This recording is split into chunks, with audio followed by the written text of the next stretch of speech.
మనకిచ్చారు ప్రభు క్రొత్త ఆజ్ఞ. నేను మిమ్మల్ని ప్రేమించినట్లుగానే మీరు ఒకరినొకరు ప్రేమించండి. ఈ క్రొత్త ఆజ్ఞ మనం ఆచరించగలుగుతున్నామా? మొన్నయే ఆచరించలేకపోతున్నామండి. ఇదేం ఆచరిస్తాం? చెప్పునియే ఆచరించలేకపోతున్నాం అంటున్నాం. ఒకడు నన్ను ప్రేమిస్తే నా ఆజ్ఞలు గైకొంటాడు. మనం ఆయన ప్రేమిస్తే ఆయన చెప్పిందల్లా మనం చేసుకుంటూ వెళ్ళగలం. ఇంట్లో భర్త కూడా ఆయన మీద ఉన్న అభిమానాన్ని బట్టి ఏది చెప్తే అది చెప్తాం. మనం పిల్లలు కూడా తల్లిదండ్రుల మీద ఉన్న అభిమానాన్ని బట్టి వాళ్ళు చెప్పిందల్లా చేసుకుంటారు. అలాగే యేసయ్య కూడా మనకు చెప్పిందల్లా చేయాలంటే ఆయన మీద మొదటి ప్రేమ ఉండాలి, గౌరవం ఉండాలి, సహనం ఉండాలి.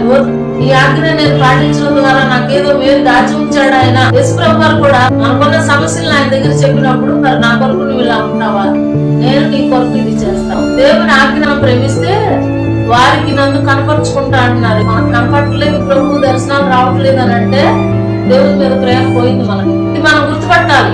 దైవాత్మ మనల్ని విడిచిపెట్టేసింది అనేది గుర్తుపట్టగలగాలి. ఎక్కడ మనం తప్పిపోయాం వెంటనే మనం ఆలోచన చేసుకోవాలి. మనుషుల మీద ప్రేమను చూపిస్తున్నామా?